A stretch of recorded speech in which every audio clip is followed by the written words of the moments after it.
Sejam bem-vindos à Escola Superior da Advocacia de Estado, professor Almiro do Couto e Silva. No nosso portal de ensino à distância, que utiliza a plataforma Moodle, vocês encontrarão uma série de cursos e palestras que dizem respeito a áreas do direito e outras de interesse da Procuradoria-Geral do Estado. Esperamos que vocês tenham um bom curso e que retornem mais vezes à nossa plataforma.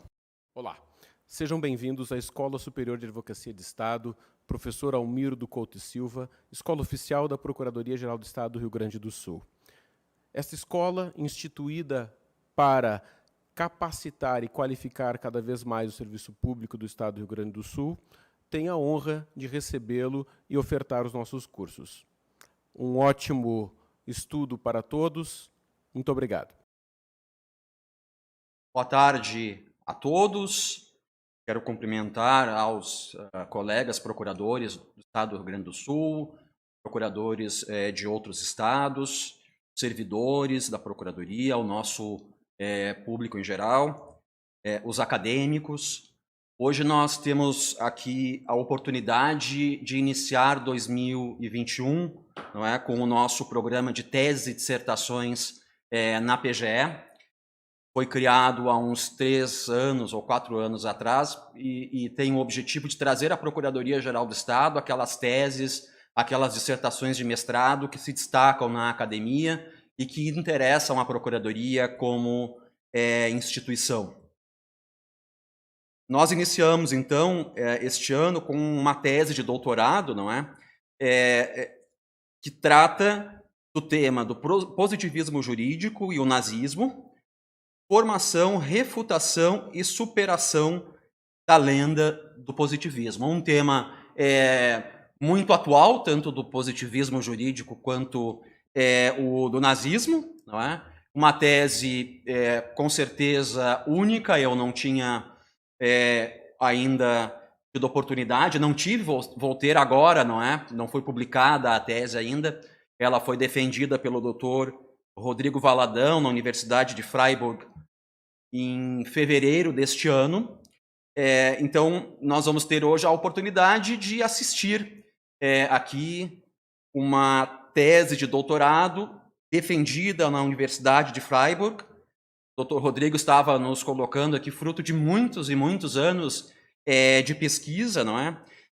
E vamos conhecer em primeira mão. A tese ainda não foi publicada, ele tem a intenção de publicá-la ainda este ano, não é? Previsão de agosto, setembro, por aí. Então, nós temos um privilégio de estar aqui assistindo, não é? Podendo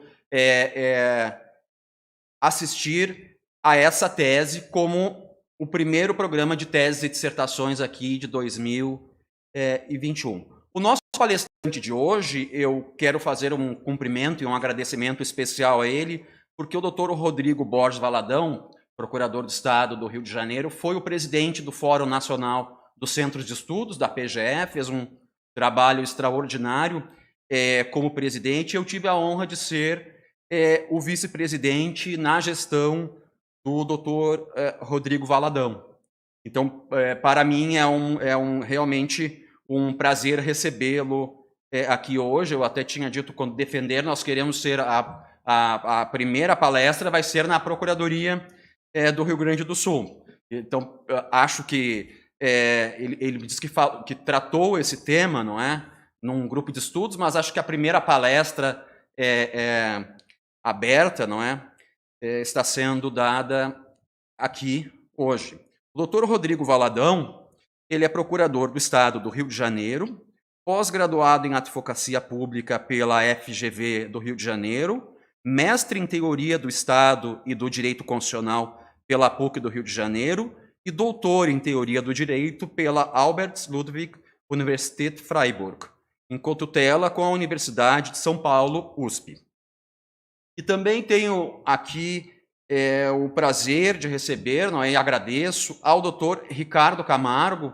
Eu costumo dizer que ele é nosso procurador associado aqui da escola, sempre disposto, sempre participando dos nossos eventos e também, digamos, tem nos brindado com orientandos, não é, dele que têm defendido dissertações de mestrado muito interessantes, impecáveis, que nós tivemos a oportunidade de trazer já no nosso programa das teses e dissertações. O doutor Ricardo Camargo, Ricardo Antônio Lucas Camargo, ele é procurador do Estado do Rio Grande do Sul, pós-doutor pela Universidade de Studi di Firenze, doutor em Direito pela Universidade Federal de Minas Gerais, professor permanente do curso de pós-graduação junto à Faculdade de Direito da URGS, professor visitante da Universidade degli Studi di Firenze, na Itália, e ex-presidente do Instituto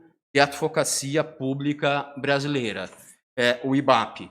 Dr. Ricardo é autor de várias obras, não é? Nós aqui conhecemos a sua vasta obra, muitas publicações, tanto de livros monográficos, como também agora de alguns manuais, não é? Que ele publicou depois que se tornou professor da URGS, enfim, com base também nas suas aulas para graduação. Eu não tenho todos os livros, mas tenho, e também é um grande mecenas da nossa biblioteca, não é? O Dr. Ricardo Camargo, ele compra livros, enfim, doa para a biblioteca, então ele deve ser registrado que é um mecenas da nossa biblioteca aqui da PGE. Doutor Rodrigo Valadão, com a palavra, nós estamos aguardando, ansiosos para assistir a tua tese. Muito obrigado. Gente, muito obrigado. Vocês me escutam? Conseguem me ver direitinho? Muito obrigado pelo convite. Ernesto, você é um cara que, enfim, te admiro muito, você sabe disso. Não só você, mas a Procuradoria-Geral do Estado do Rio Grande do Sul é uma procuradoria que eu admiro de verdade. Aliás, se o FONASSE me trouxe uma coisa boa, foi sair, né, tirar a cabeça da terra, de como um avestruz que eu era, um procurador do Estado do Rio, limitado ali no meu dia a dia, e conhecer essa riqueza dos colegas no Brasil inteiro. Então, tive a oportunidade de conhecer gente como você, gente como a nossa querida Zizi, gente como Onofre, Ulisses, enfim. Eu não vou ficar aqui citando nomes, que senão ficaria até amanhã. Agora tenho a oportunidade de conhecer o Ricardo, né, pessoalmente, porque já tinha ouvido falar do Ricardo bastante. Então, assim, foi uma experiência maravilhosa. Ter você como vice foi a melhor experiência possível e é uma alegria muito grande saber que o FONASSE segue nas suas boas mãos. Tá? E você sabe que não só para o FONASSE, como também para a Procuradoria-Geral do Estado do Rio Grande do Sul, que vocês precisarem, podem contar comigo. Tá? Não só vocês, mas os colegas daí, enfim, estou com as portas abertas. Eu vou colocar aqui um slide, deixa eu vir aqui. Vocês me digam se vocês conseguem ver. Deixa eu colocar no início. Só um segundo.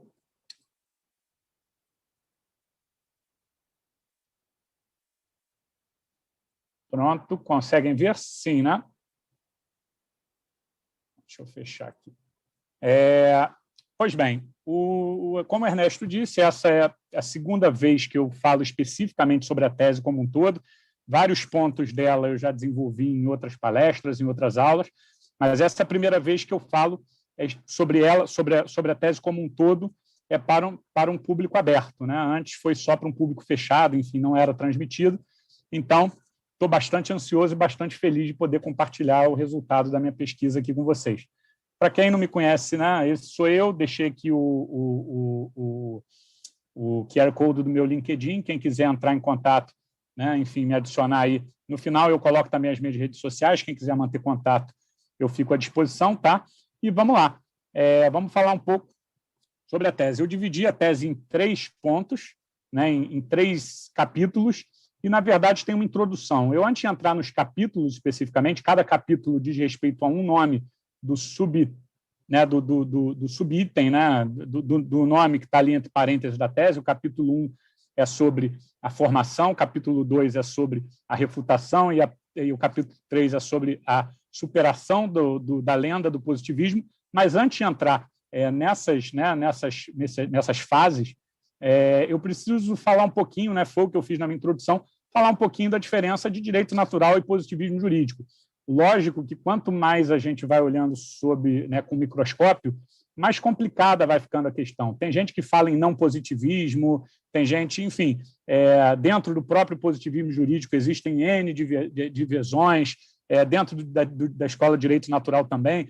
Existem teorias que, por exemplo, alguns justnaturalistas dizem que são positivistas e eu não consigo entendê-las como positivismo. Enfim, a realidade é claro, né? Essas categorias elas são, digamos, acadêmicas, elas servem para a gente, elas têm uma natureza pedagógica, mas é claro que a realidade é muito mais rica e eu tentei evitar, na minha tese, usar realmente uma definição muito fechada de positivismo, né? Porque isso ia me trazer mais problema do que solução. Então, basicamente, eu aceito essa divisão, né? Positivismo jurídico e direito natural, e, basicamente, o que eu digo, né, o que está por trás dessa divisão é, de um lado, que o direito natural trabalha o que a gente chama de uma Rechtsidee, ou seja, uma ideia de direito, né? E que esse direito, essa ideia que as pessoas, que a humanidade tem sobre direito, são acessíveis, ou seja, ela existe, essa ideia de direito, da arte do certo e do justo, e essa ideia, ela imanente, ela pode ser acessível, né, pela fé, pela intuição ou pela razão. E aí nós vamos ter, por exemplo, o direito natural teológico, cosmológico, antropológico, enfim, mas a ideia é que essa dimensão, digamos, metajurídica do direito, ela existe e ela pode ser encontrada. O ser humano tem acesso a ela. De outro lado, o positivismo jurídico é uma teoria que basicamente fala o seguinte: pode até existir essa ideia de direito, só que o que a gente chama de direito estrito sensu, e aí a gente tem que diferenciar o direito da moral, né? O que a gente chama de direito estrito sensu, ela decorre da fonte, ou seja, existe uma autoridade que, em algum momento, em algum lugar da história, disse que determinada regra é direito e não outra regra é direito. Então, o positivismo jurídico é, digamos, uma teoria mais empirista e menos idealista do direito, né? Então, basicamente, o positivismo jurídico, o cerne do que a gente pode chamar de positivismo jurídico, ele se baseia nessa tese da separação conceitual.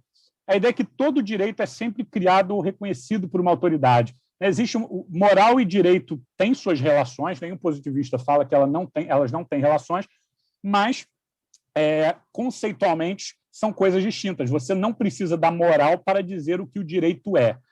Então, basicamente, o direito é sempre reconhecido ou criado por uma autoridade. A existência específica do direito independe da existência de normas morais universais válidas. A existência do direito é uma coisa, o seu mérito ou demérito é outra. A consideração de que determinada norma é aberrante, do ponto de vista moral, não pode ser utilizada para sua desqualificação jurídica. Eu não estou falando aqui de obediência, tá, pessoal? O que eu estou falando aqui é o seguinte: eu não posso deixar de definir uma norma como jurídica pelo simples fato dela ser aberrante. Se eu vou ou não seguir ou aplicar essa norma, isso é um problema moral, válido, importante, mas que tem que ser analisado com base em outra ciência. Então, o que o positivismo jurídico vai fazer é essa divisão, tá? E, por fim, é que, sob esse ponto de vista descritivo, quando a gente apenas está dizendo que o direito qualquer vinculação de uma norma, ou mesmo do ordenamento jurídico, a qualquer ideia imanente de direito, não faz qualquer sentido científico. Com base nessa tese da separação entre direito e moral, que, digamos, é o cerne do positivismo, que é o que a gente chama de positivismo conceitual, tá? Que é o sentido mais amplo possível da expressão positivismo, as críticas normalmente são que esse positivismo jurídico é uma teoria nihilista, estéril, cínica, frígida, que enxerga o homem como uma simples peça amorfa de uma grande engrenagem, que ignora os sentimentos inerentes à natureza humana, né? Normalmente, essas críticas estão carregadas do apelo à emoção. Elas, raras vezes, têm uma cientificidade muito grande. Então, as críticas continuam. Se no sentido passivo o positivismo jurídico é uma teoria nihilista, estéril, cínica e frígida, no sentido ativo é pior. O positivismo jurídico é uma ideologia, porque impõe às pessoas um dever absoluto, incondicional de observância ao direito imposto. As autoridades, portanto, segundo essa crítica, têm o dever de aplicar as leis, mesmo que elas contenham as mais graves das injustiças. Críticas ao direito positivo, de acordo com essas críticas, qualquer que seja o espírito, a finalidade da norma, não são permitidas, porque lei é lei.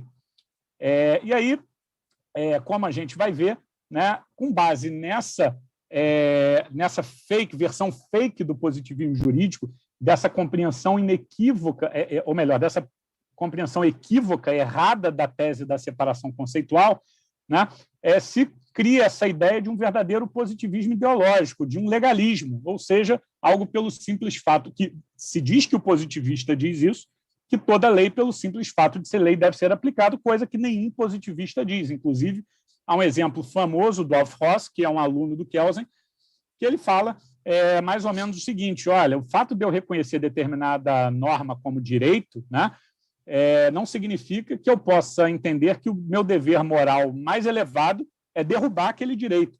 Então, essa crítica é uma crítica caricatura, é uma verdadeira caricatura do positivismo jurídico, e, com base nessa ideia, se criou, né, e aí a gente vai entrar um pouco mais nisso adiante, essa ideia que é o cerne da lenda do positivismo, né? Eu trouxe aqui 2 exemplos, mas no Brasil isso é comum. Qualquer aluno aí de primeiro, segundo período já é bombardeado por essa interpretação equivocada da história, né? E aqui um exemplo é do Fábio Conder Comparato, né? Quando ele fala, por exemplo, que o último argumento da tese sustentada por Kelsen em respeito à separação entre moral e direito é da maior importância, pois ela nos dá uma chave explicativa do peso histórico do positivismo jurídico como elemento de legitimação da lógica de funcionamento do Estado totalitário. É inegável que os positivistas, para Fábio Comparato, que eles contribuíram decisivamente para o surgimento no século XX de um dos piores monstros que a história da humanidade jamais conheceu, o Estado totalitário. A mesma ideia é apresentada, por exemplo, pelo ministro, meu amigo, meu eterno professor Luiz Roberto Barroso, quando ele coloca lá que o positivismo comportou algumas variações, teve seu ponto culminante em Kelsen, e com o tempo o positivismo sujeitou-se à crítica crescente e severa, vindo de diversas procedências até sofrer dramática derrota histórica. A troca do ideal racionalista de justiça pela ambição positivista de certeza jurídica, e aqui façam um parêntese, nenhum positivismo jurídico positivista defende a ideia de uma teoria sobre a certeza, pelo contrário, custou caro à humanidade. Então, não preciso ficar falando muita coisa, muito, e qualquer um de vocês eu tenho certeza que já ouviu, se não essas frases, algo muito próximo disso. Então, é uma caricatura. Por quê?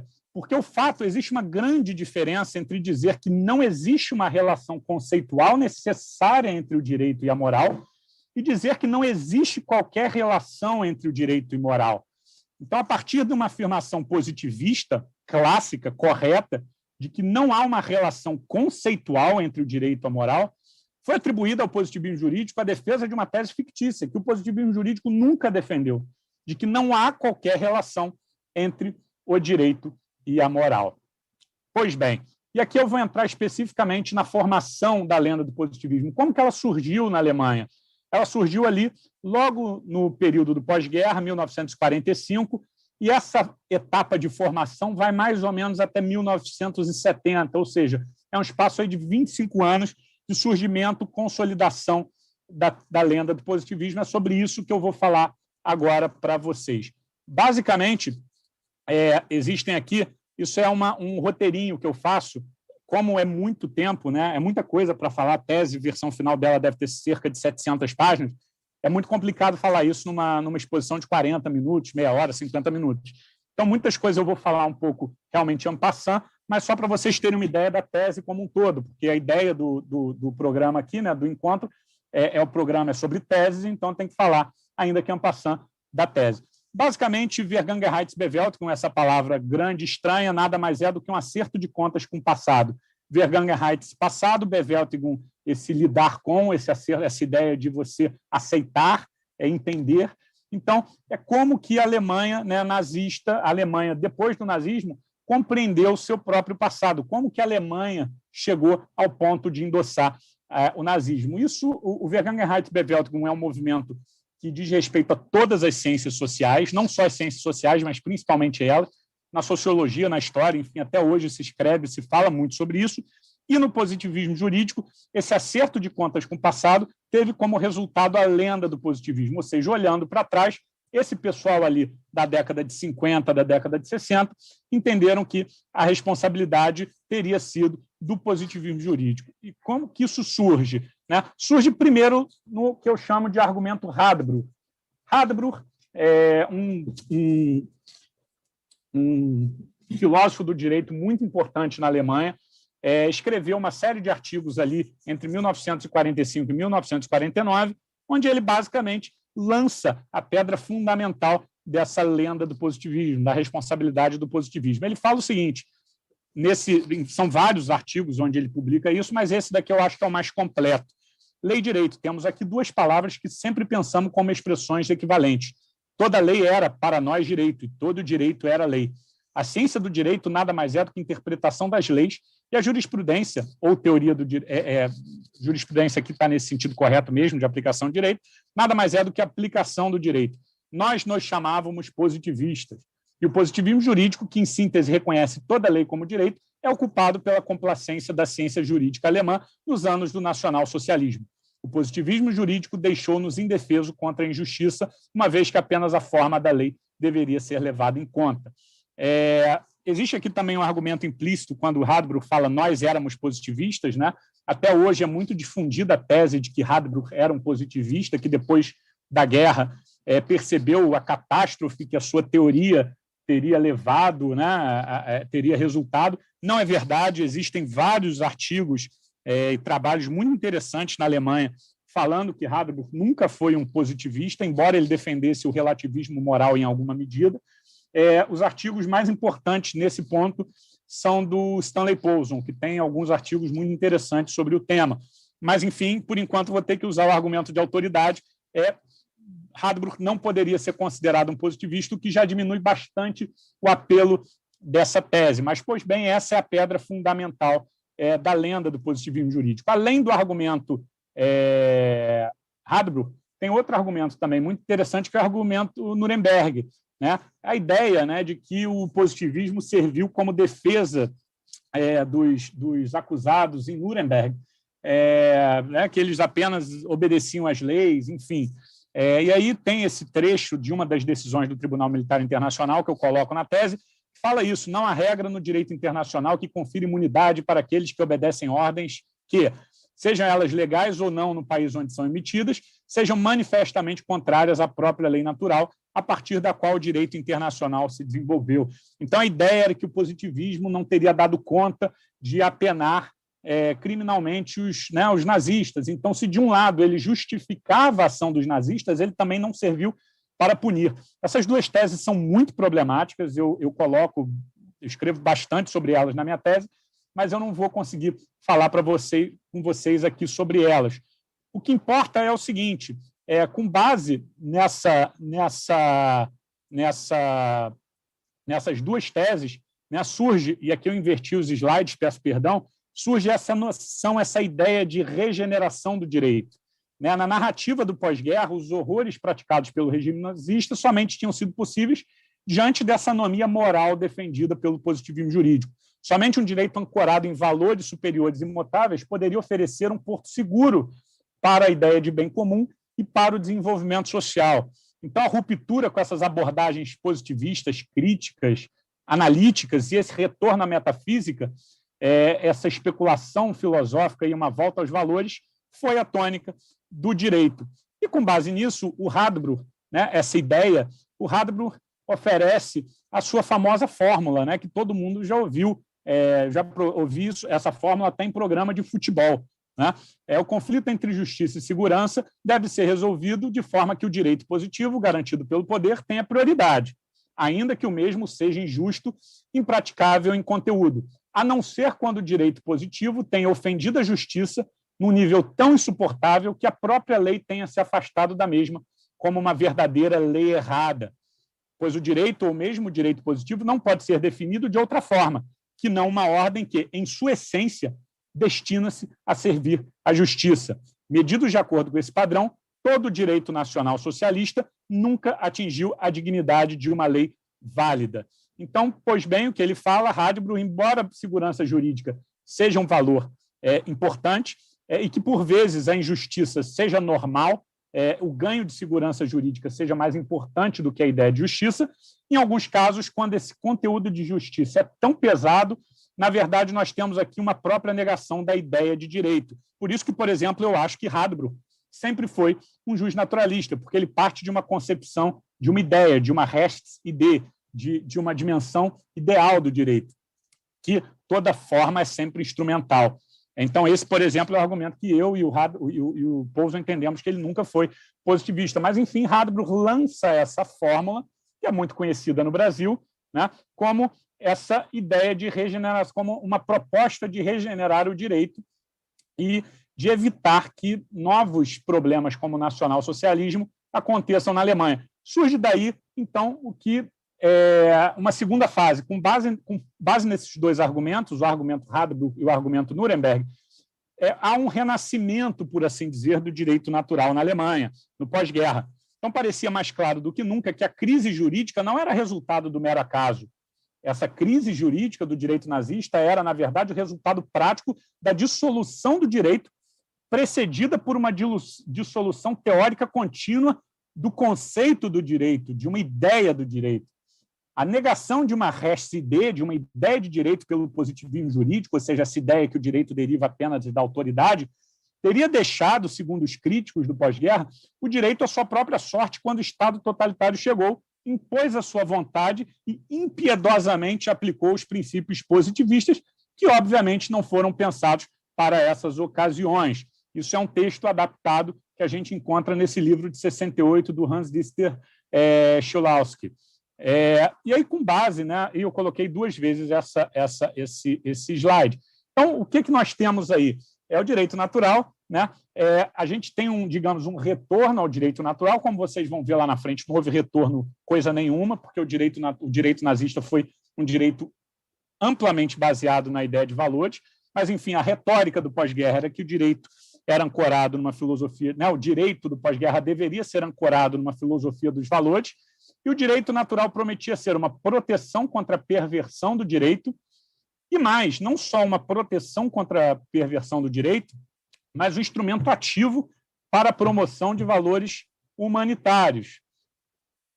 Basicamente, 3 vezes o mesmo slide. Enfim, basicamente, aí a gente já começa a ver essa ideia de que não só o direito natural iria proteger o ser humano contra a perversão do direito, mas ele deveria ser um instrumento ativo na promoção dos direitos fundamentais. Isso já começa a ser muito parecido também com o que a gente encontra na teoria brasileira, né? Uma vez que a justiça é o valor fundamental reconhecido pelos seres humanos, o direito não só decorre dela, como o próprio direito positivo deve ser sempre projetado de modo que os homens possam reconhecê-las. E se a justiça é o valor fundamental, a dignidade da pessoa humana deve servir como medida da sua realização. Essa ideia do Coing, por exemplo, é a base, né, do movimento do pós-guerra, que é a ideia do Estado liberal para o Estado social, que, por exemplo, Paulo Bonavides tem um livro com esse nome, que é mais ou menos o que ele tenta retratar. Só tem um problema, o Estado nazista não era nada de liberal, como a gente vai ver. Então, na verdade, não estava saindo do Estado liberal nazista para um Estado social do pós-guerra, não. Na verdade, e aí, como a gente vai ver no segundo ponto da nossa tese, da nossa conversa, houve uma espécie de continuidade, mas, nesse momento aqui, o que se prometia? Né? A ideia, o valor central do ordenamento era a dignidade da pessoa humana.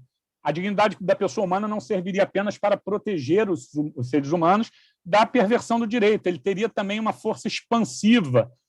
Começa a surgir essa ideia da concepção horizontal da liberdade e da dignidade da pessoa humana, exigência de direitos sociais e prestações positivas, ou seja, a dignidade humana sendo utilizada ativamente como elemento de realização do direito, não apenas de proteção. A ideia da eficácia imediata das normas constitucionais sem intermediação pelo legislativo. A ideia de que essas normas de dignidade da pessoa humana são vinculantes a todos os poderes de Estado.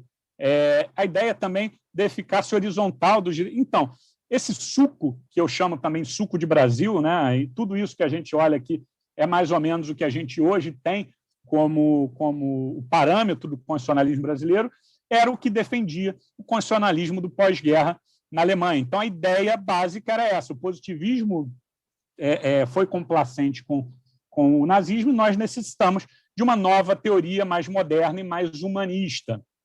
Então, a última etapa desse renascimento do direito natural é a ideia de uma ordem objetiva de valores, né?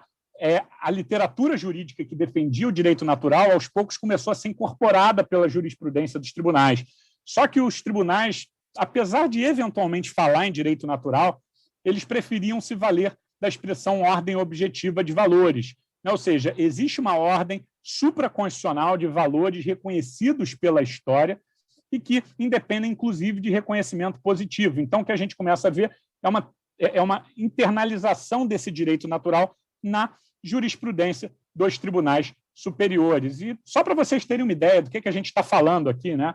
De que valores que a gente está falando. A sociedade do pós-guerra, na Alemanha, era uma sociedade eminentemente conservadora, assim como a sociedade nazista. Então, quando a gente está falando aqui de eficácia horizontal de direitos fundamentais e tal, e isso é curioso, que no Brasil esse discurso foi apropriado e foi trazido com uma leitura mais progressista, mas na Alemanha era justamente o contrário, era uma leitura estritamente conservadora. Eu trouxe, por exemplo, esse julgado aqui do Bundesgerichtshof, que seria o STJ deles, né, onde fica muito clara essa ideia de uma ideologia, de uma ideia cristã mesmo, nesse direito natural.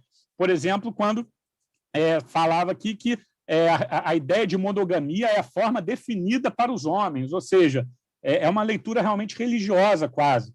Então, é disso que a gente está falando naquele contexto. Então, o que a gente há aí entre 1950 e 1970 é um verdadeiro consenso antipositivista. O positivismo era apontado como a raiz de todo mal. O direito natural servia, assim, de fundação jurídica da República Federal da Alemanha. Entre 45 e 65, essa busca pelo direito natural absoluto e ilusão de existência de valores objetivos foi quase que o santo grau da filosofia do direito alemã. E, por fim, a existência dessa ordem objetiva de valores era uma verdade incontroversa. Pois bem, o que a gente vai fazer agora? Eu também tenho um pequeno erro aqui em cima. Agora a gente vai falar sobre a refutação da lenda do positivismo. Por que é errado falar que o positivismo jurídico foi uma teoria complacente com o nacional-socialismo? E, para isso, a gente precisa fazer um retorno na história. Se na primeira parte da exposição eu falei ali do pós-guerra, que vai ali entre 1945 e 1970, eu preciso vir agora para antes desse período. E a gente vai fazer uma viagem na história que vai mais ou menos de 1800 até 1945. É lógico que é muita coisa para a gente falar em pouco tempo. Então, o que eu vou fazer aqui é uma pincelada dos principais pontos da minha tese. Primeiro é que o positivismo jurídico tem origens liberais. Basicamente, a história do liberalismo alemão é um pouco mais atrasada com relação ao... Antes de falar sobre positivismo, eu vou ter que falar um pouco da história do liberalismo alemão. Tá, gente? O liberalismo alemão, ele, segundo a corrente, né, o entendimento, digamos, mainstream, há várias críticas quanto a essa tese, mas, enfim, ela ainda é, digamos, o conhecimento estabelecido. Ele teve o seu Sonderweg, o seu caminho próprio, o seu caminho peculiar. Ele foi muito diferente, teria sido muito diferente, por exemplo, da história do liberalismo na França ou na Inglaterra ou mesmo nos Estados Unidos, né? Basicamente, para vocês entenderem qual é a ideia, as revoluções liberais, né, com a sua ideia de autonomia da vontade, se chocaram com o regime antigo, com o ancien regime, e colocaram as suas novas pautas, a sua nova forma de organização social. Enquanto no regime antigo, né, medieval, nós tínhamos ali uma ordem aristocrática baseada em classes, em quem poderia ter ou não direito de propriedade, enfim.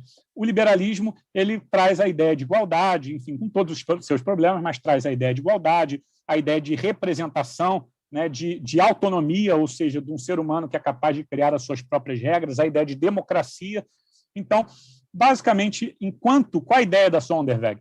Enquanto o liberalismo já estava relativamente bem consolidado na Inglaterra e na França, por exemplo, se vocês forem olhar, a Revolução Francesa é 1789. Né? Na Alemanha, esse processo foi bem mais demorado, porque quando essas ideias revolucionárias começaram a chegar na Alemanha, houve o que a gente chama de uma contra-revolução conservadora. Houve um movimento conservador muito grande de taxar essas ideias iluministas como ideias estrangeiras, como ideias que não diziam respeito à tradição do povo alemão, incompatíveis com a história do povo alemão, e com isso a gente vai entender muito Hegel, por exemplo, a ideia por que esse apelo historicista é muito grande no pensamento alemão, né? Então, esse movimento conservador sempre ali impedindo que essas ideias liberais chegassem na Alemanha. Isso não significa que elas não chegaram, elas apenas demoraram mais tempo. Enquanto a França tem ali a sua Revolução Liberal em 1789, na Alemanha não se tem propriamente uma revolução liberal, porque ela sempre foi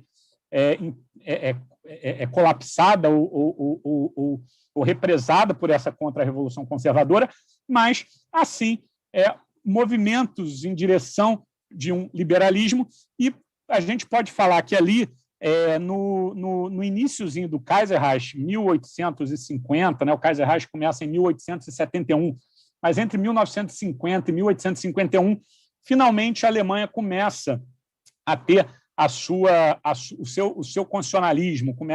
Nós temos a primeira Constituição, que, se eu não me engano, é 48, depois a Constituição de 1871, ou seja, esse movimento começa a chegar na Alemanha, mas de uma forma um pouco mais tímida.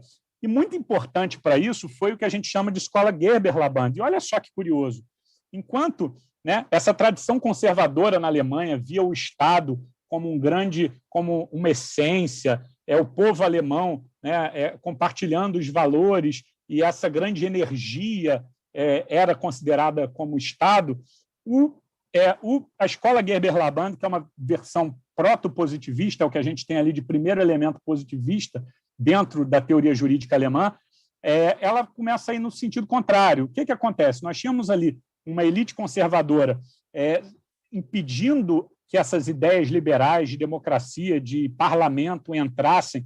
O parlamento de 48, por exemplo, era muito fraco. Basicamente, as pessoas só iam lá para externar sua inconformidade, mas não tinha nenhum poder de fato.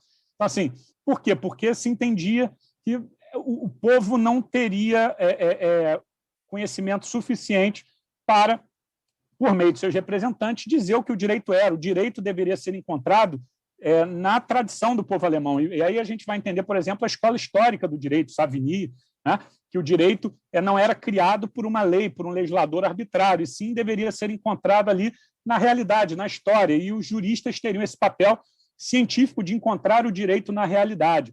E o que começa a acontecer é que o liberalismo era uma teoria, era uma organização política que não se comunicava com essa ideia conservadora, né? Essa pauta de um parlamento que ia colocar né, o povo, isso era a ideia mais revolucionária que nós tínhamos na época, né? O povo, os representantes ainda, homens maiores, enfim, essas conquistas eram graduais, mas essas ideias de representação por meio do parlamento, né, da autonomia por meio do parlamento, era muito nova. E o que Gerber e Laband começam a oferecer é uma teoria que desencantasse o direito do Estado, e aí direito do Estado, direito constitucional, direito administrativo, desse seu elemento idealista, né, de tentar não mais encontrar o fundamento desse direito na tradição do povo alemão, e sim uma ideia de rompimento com a tradição e dessa pauta mais, digamos, progressista, mais liberal.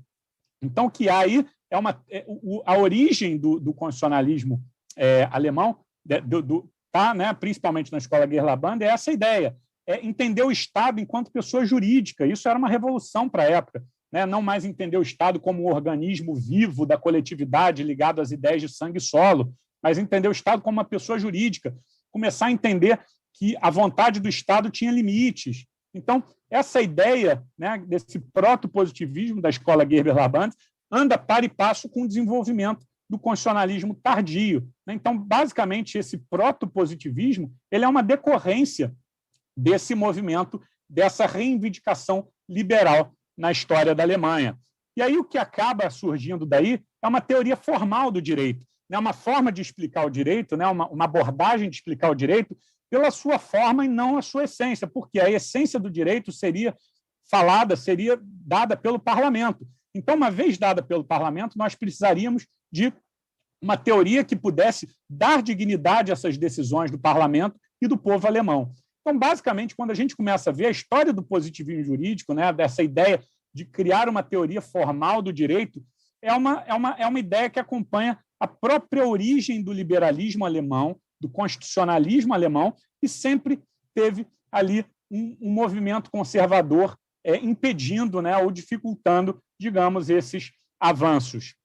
Então, o que a gente tem no final, isso daqui eu fiz um passeio de 100 anos para vocês em 5, 10 minutos. O que nós temos no final do século XIX é uma teoria do direito que tem uma autoconsciência, ou seja, começa a surgir a possibilidade de se fazer uma metateoria do direito. E aí, vou fazer um outro parênteses aqui, né? Surge a Constituição de Weimar, né? Nós temos ali a Primeira Guerra Mundial com seu fim. A estabilidade era muito grande e a Constituição de Weimar foi uma obra de dois grandes positivistas. Hugo Preuss não era positivista, era progressista, enfim. A primeira versão da minuta foi dada a ele, mas, enfim, havia uma grande instabilidade ali no movimento constituinte, houve um avanço da pauta liberal na Constituição de Weimar, e o Richard Thomas e o Gerhard Anschutz, que eram dois grandes professores positivistas, foram responsáveis por levar o documento adiante. Os positivistas, como Gerhard Thomas e o Richard Thomas e o Anschutz, eles defendiam que apenas um catálogo com diversas contradições ideológicas poderia alcançar a maioria necessária para aprovação do documento e sua posterior aceitação popular. De um lado, a direita, por exemplo, não queria incluir os direitos sociais, né? Os conservadores não queriam incluir os direitos, não só os sociais, mas também os direitos individuais, que achavam esses direitos uma invenção burguesa. Já uma linha de esquerda mais radical entendia que os direitos também não queriam que esses direitos fossem incluídos porque achavam que eram direitos burgueses. Então, o que esses dois positivistas falaram? Olha, esse documento só vai ser aprovado se a gente colocar esses direitos contraditórios dentro da Constituição. E depois, com o desenvolvimento político do nosso Estado, a gente vai tentar acomodar isso. Mas, enfim, quando a gente fala, então, esse novo Estado que surge, né? De um lado, antipositivistas defendiam essa ideia de direitos fundamentais, e se ela estava na Constituição de Weimar, ela foi obra, sobretudo, dos positivistas. Então, esse Estado que surge ali das ruínas, né, do Império Alemão, ele era um Estado republicano, parlamentar, liberal, por meio de uma Constituição que garantia direitos individuais e sociais. Era um Estado, era uma Constituição positivista. O que começa a ver, né, principalmente por causa da crise de 29, mas, enfim, essa é a tônica do direito de toda a República de Weimar, é que houve o que a gente chama ali de Revolução Conservadora. Esse movimento conservador, essa contra-revolução conservadora aos ideais da Revolução Francesa, que foram a tônica, né, de todo o século XIX, ganham uma nova força, ganham um novo fôlego. E dentro desse movimento conservador, legítimo em grande medida, tinha uma área mais radical, uma ala mais radical, que era uma ala neonacionalista, caracterizada ali por um forte componente étnico, embasado nessas ideias organicistas, qualitativas, que se contrapunham às ideias materialistas e quantitativas da Revolução Francesa, do liberalismo e também do positivismo jurídico. Esses pensadores, né, eram variados, claro, mas eles tinham em comum a crítica aos fundamentos da modernidade e uma confessada vocação antiliberal, antidemocrática, antirrepublicana e antilegalista. Eu trouxe aqui 3 exemplos, né, sobre a natureza antiliberal desse movimento neoconservador. Dizia, por exemplo, que o liberalismo subverteu a cultura, ele destruiu as religiões, ele destruiu pátrias, ele é a autoaniquilação da sociedade. Sobre a natureza antidemocrática, por exemplo, desse movimento, a democracia era vista como ausência de forma em todos os sentidos. Ou então, sobre a natureza antirrepublicana, a república era vista como a negação de qualquer tipo de autoridade. Pois bem, o que acontece durante a República de Weimar é um movimento contrário ao positivismo jurídico. Se o positivismo jurídico era uma ideia ligada à empiria, né, ou seja, entender o direito como ele se apresenta, sem esse substrato ideal, o movimento que começa a acontecer já no início da República de Weimar é um abandono do positivismo e um retorno dessa concepção idealizada do direito. Então, já ali em 1920, já há vários textos, né, sobre que defendem esse retorno ao idealismo, à fenomenologia, à ontologia, há um deslocamento de Kant e um retorno de Hegel.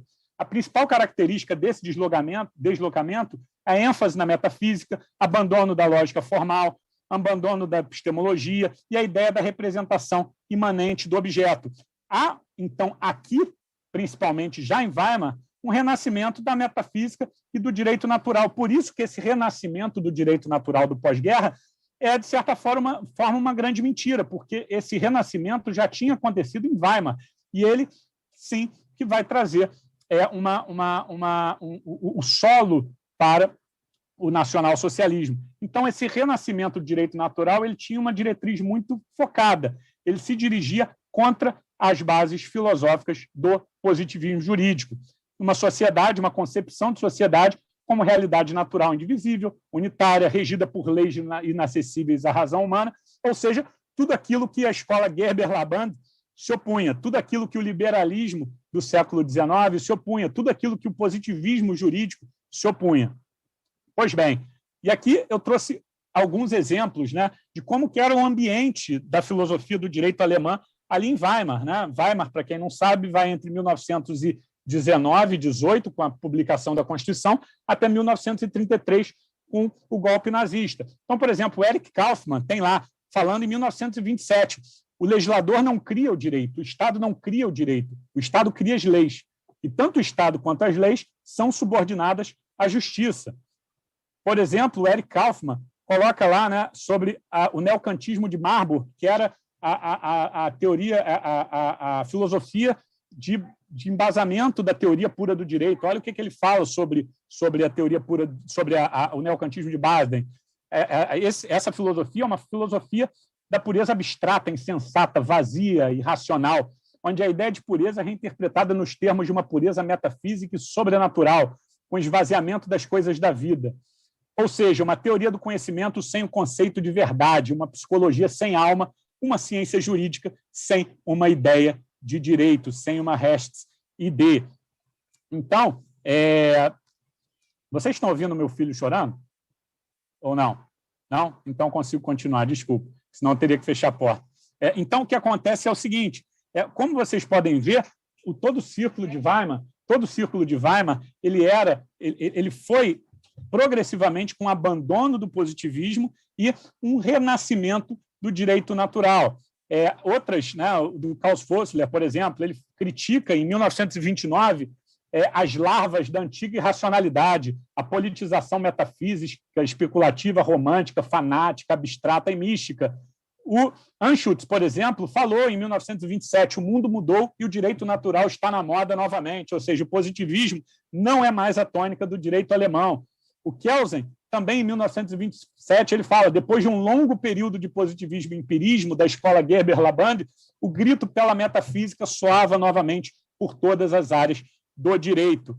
E, por fim, o Karl Arens, né, vai falar que a principal característica da filosofia jurídica alemã dos últimos anos, ele fala isso em 1934, assim que os nazistas tomam o poder, repousa na luta contra o positivismo, em especial contra a teoria pura do direito. Ora, como que a gente pode afirmar, como Radbruch afirmou lá atrás, que que o positivismo jurídico teria sido uma teoria que teria deixado os juristas alemães indefesos? Não, na verdade, o que houve durante a República de Weimar foi um abandono progressismo do positivismo. Então, assim, o que nós vemos, né? E aí eu estava falando da filosofia do direito em Weimar, agora eu vou falar sobre o direito do Estado em Weimar.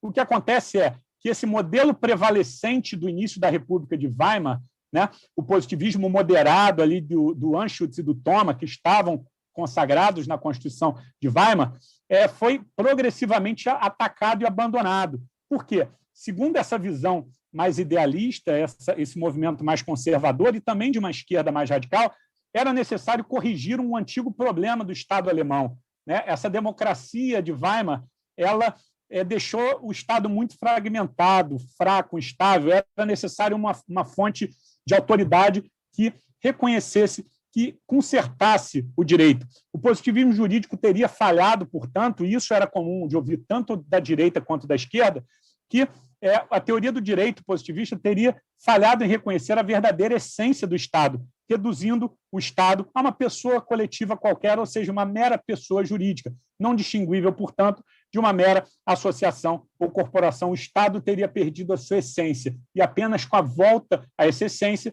que o direito alemão poderia ser regenerado. Surge daí, em Weimar, o que a gente chama de disputa metodológica.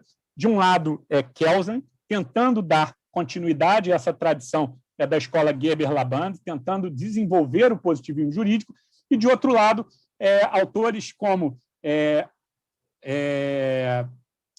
Rudolf Smend, Hermann Heller ou Carl Schmitt, tentando com uma pegada antipositivista. Então, basicamente, a teoria jurídica predominante em Weimar foi desenvolvida a partir de um parâmetro antipositivista, com o exame da justiça do direito, ou visando a sua justificação por meio de categorias metafísicas, como a natureza das coisas, a consciência jurídica da comunidade. A exceção a essa tendência em Weimar era justamente Kelsen e a teoria pura do direito, que tinham como preocupação construir uma teoria jurídica independente da política e compatível com o ideário democrático da tradição liberal alemã, que estava presente ali, por exemplo, na escola Geber-Laband. O que nós temos, portanto, é uma disputa entre positivistas e antipositivistas em Weimar. Né? De um lado, defendiam a democracia os positivistas, Anschutz, Thoma, Kelsen, e também o não positivista Hermann Heller. De outro lado, criticavam a democracia de Weimar. Para eles, a única alternativa contra a estabilidade política era uma estrutura teórica que garantisse a concentração do poder nas mãos de um soberano forte. E aí nós temos vários exemplos: Carl Schmitt, Rudolf Smend, Müller von der Bruck, Theodor Mounts, Reinhard Hund. Então, todos eram antipositivistas e antiliberais. E a mesma coisa sobre a aplicação do direito. A ideia era que essa democracia pluripartidária teria arruinado a dignidade, a majestade do direito, quando, por meio do o pecado positivista mortal, separou a lei da ideia de direito. E tudo isso que eu coloco entre aspas, gente, são citações de textos da época que eu coloco na minha tese. Então, essa crítica ao positivista, né, o positivismo tinha um pecado mortal, separou a ideia do direito, a essência do direito, da lei formal. Isso era um absurdo. Então, a prática jurídica deveria ser guiada por uma metodologia antipositivista.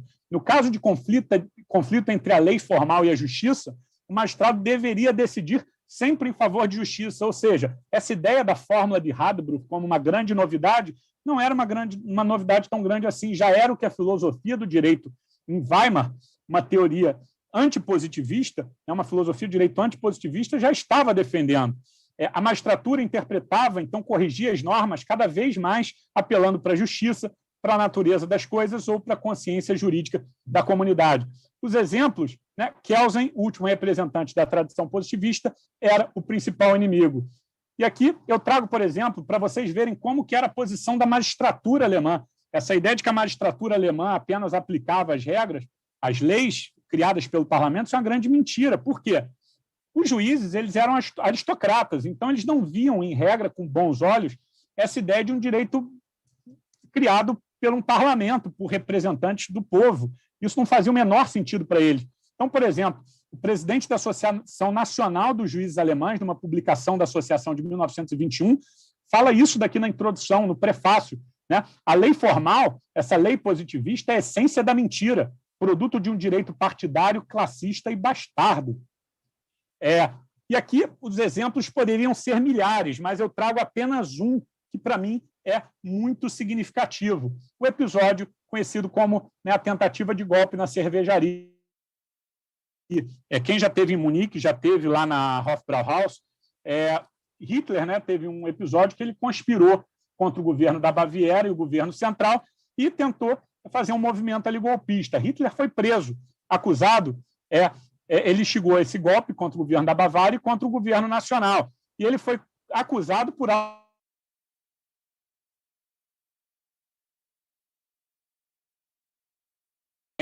que definiu, sabem o que aconteceu? Ele foi inocentado por esse crime, uma vez que as suas ações foram guiadas por puro patriotismo e pelas mais nobres das intenções. O pedido de deportação do Hitler, ele era austríaco, também foi negado, uma vez que, para se manter fiel ao espírito da lei e à sua finalidade, a regra não deveria ser aplicada num caso onde restasse provado que o acusado tinha sentimentos tão elevados pela Alemanha. Então, olha só como o judiciário, rotineiramente, né, já aplicava, já se utilizava dessas categorias metajurídicas para negar vigência, para negar força à lei criada pelo parlamento. Então, e tem até um trecho que eu achei que é fantástico, do Wolf Rosenbaum, que ele fala: se em outros países a independência da magistratura foi consagrada como forma de proteção dos valores republicanos e democráticos, na Alemanha de Weimar ela funcionou na prática como um elemento da sua destruição. Em síntese, os juristas, em grande medida, não sei se na sua maior parte, mas numa parte considerável, abraçou o nazismo, eles concordavam com o nazismo. Então, essa ideia de que os juristas ficaram indefesos com as leis nazistas é falsa. E aqui eu trago, é uma citação um pouco longa, Ernesto, mas eu vou pedir aqui a tolerância de vocês para ler na íntegra, são 4 ou 5 slides, que é um texto que Kelsen escreve em 1932. Esse texto se chama Em Defesa da Democracia. Kelsen, vendo ali como que está essa guerra de ideologias, ele escreve esse texto, que é magnífico, como um grande chamado, ele basicamente implorando para que o povo alemão defendesse a democracia parlamentar, defendesse uma ideia formal de direito. E olha só o que ele escreve. Quando, nos dias mais duros da Grande Guerra, voltou-se o pensamento para o futuro, a fim de suportar o terrível presente, quando se tentou imaginar o futuro político como algo melhor, então não se pôde pensá-lo senão como a realização da democracia. E quando a Grande Guerra, a Primeira Guerra, chegou ao seu fim, a maioria predominante do povo alemão concordou que a sua forma de vida política não poderia ser senão a da República Democrática. O monumento dessa convicção foi a Constituição de Weimar. Essa Constituição foi conhecida como a mais livre que um povo já se outorgou. Isso é verdade, porque ela é, de fato, a Constituição mais democrática do mundo. Nenhuma dá ao povo tantos direitos quanto ela. Nenhuma Constituição corresponde integralmente ao seu conteúdo, em seu conteúdo ao princípio, que está em sua cúspide, de que todo poder emana do povo. Aqui não constitui nenhuma mentira as palavras que Nietzsche atribuiu ao novo ídolo, ao mais frio de todos os monstros. Eu, o Estado, sou o povo, porque o Estado alemão é realmente o povo alemão. E ainda hoje, pouco mais de 10 anos depois do conhecimento histórico de Weimar, não existe nenhuma constituição do mundo que seja tão estranha ao seu povo, nenhuma que seja encarada por grande parte do seu povo com tanta frieza e indiferença, e, por outra parte, ainda maior dele, com tanto ódio e desprezo. Ao que parece, é como se o povo alemão não gostasse mais da liberdade que ele mesmo se outorgou. Mas também em outros povos quer se extinguir a luz antes irradiada com tanta força da ideia da liberdade. O ideal da democracia esmorece, e no escuro horizonte do nosso tempo ergue-se uma nova estrela, a qual dirige-se à esperança das massas, tão mais crédulas quanto sangrento for o brilho que as ilumina, a ditadura.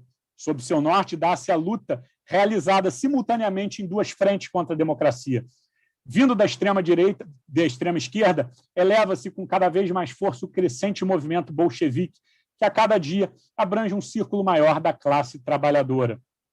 Vindo da extrema-direita, o fascismo, ou como é chamado na Alemanha, o nacionalsocialismo, cujo partido cresceu com mais ímpeto do que qualquer outra organização política na Alemanha e que hoje reúne a maior parte da burguesia. Pode-se reconhecer que a ditadura é clara e nitidamente o objetivo desses 2 movimentos antidemocráticos. E esse texto aqui é de arrepiar. Não, é o próximo. De um lado, a ditadura do proletariado, com todas as consequências econômicas e político-culturais que acompanham. De outro, no que concerne ao fascismo alemão, pode-se ver apenas uma ideologia, uma estranha e contraditória mistura de nacionalismo e socialismo. Atualmente, a ditadura real que será erguida só pode ser vista como uma forma cujo conteúdo parece que nem mesmo o seu líder possui uma clara noção. Quanto mais cruéis são as formas prometidas dessa ditadura, mais obscuros são os interesses em favor dos quais ela será finalmente exercida. E aqui sim, não sabemos quem terá, agora ou posteriormente, a vitória nessa luta. Apenas sabemos de uma coisa: seja essa vitória da esquerda ou da direita, sua bandeira será fincada no túmulo da democracia. Isso foi falado em 1932 e, infelizmente, ainda permanece atual. A população, o povo alemão, não ouviu esse chamado de Kelsen. E o nazismo aconteceu. O nazismo, Hitler conseguiu dar o golpe de Estado. Na minha tese também eu analiso a lenda do golpe legal, da ideia de que o nazismo conquistou, né, ascendeu de forma legal. Isso é uma mentira, é errado. Não vai dar para trazer aqui, mas, basicamente, uma vez que o nazismo entrou em jogo, todas as questões metodológicas foram imediatamente superadas em prol de uma concepção antirrepublicana, antidemocrática e sobre a premissa de uma fictícia homogeneidade popular. O pensamento jurídico nacional socialista, antiliberal e antidemocrático era diametralmente oposto ao pensamento positivista. Todos os principais positivistas que se opuseram ao regime em maior ou menor grau, e uma vez que ele se estabeleceu de forma hegemônica, não apenas suas teorias, mas eles próprios sofreram retaliações e foram duramente perseguidos. Carl Schmitt, por exemplo, falava, né, que nós procuramos um vínculo que seja mais confiável, mais vigoroso e mais profundo do que a obrigação decorrente das milhares de palavras traiçoeiras e escorregadias das disposições legais, ou seja, apenas a ideia de direito poderia restaurar o direito alemão e levar adiante o direito nazista. Por exemplo, como que Kelsen e a teoria por direito eram taxadas durante a ditadura nazista. Por exemplo, nesse léxico, né, nesse dicionário, a teoria por direito era representada como uma típica expressão do espírito judeu destrutivo dos anos do pós-guerra, no campo da teoria jurídica e da teoria do Estado, com esvaziamento completo do conteúdo material e seu conceito geral formal. Kelsen nega todo conteúdo, toda a substância do direito e do Estado. Suas concepções destruidoras da comunidade, como expressões do niilismo político, estão em completa contradição com os pontos de vista nacional-socialistas. Kelsen foi perseguido, foi afastado do seu cargo, porque ele era um social-democrata e defendia a democracia parlamentar. Os professores em Kohl chegam a escrever uma carta pedindo a sua permanência.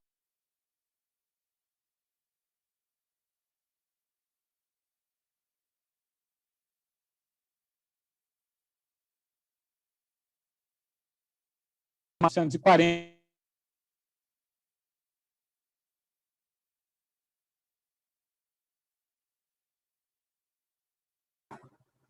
Oi, voltei? Tá, voltei. Deixa eu colocar aqui o...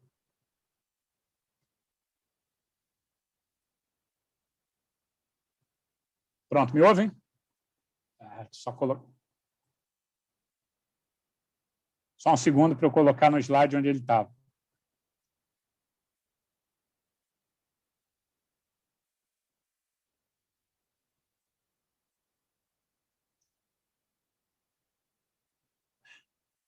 Vou ter que ir de outro jeito mesmo. E o que acontece? Não apenas Kelsen foi perseguido, né? Em 1940, quando ele viu que a guerra era inevitável, ele tem que fugir para os Estados Unidos. E não só ele. O que eu vou tentar mostrar aqui para vocês é o que aconteceu com todos os integrantes da Escola de Viena, ou seja, com todos os alunos de Kelsen que formavam, né, que junto com Kelsen desenvolveram a teoria pura do direito. Todos eles foram perseguidos, foram impedidos de lecionar. Deixa eu trazer aqui. Por exemplo, o Lawrence Kuhns e o Felix Kaufmann tiveram que ir para os Estados Unidos também. O Mettal fugiu para a Suíça e depois para o Brasil em 40. O Merkel foi aposentado compulsoriamente em 39. O Vertros só pôde ensinar direito internacional, não tinha autorização para lecionar filosofia ou teoria do direito, porque ele era um positivista.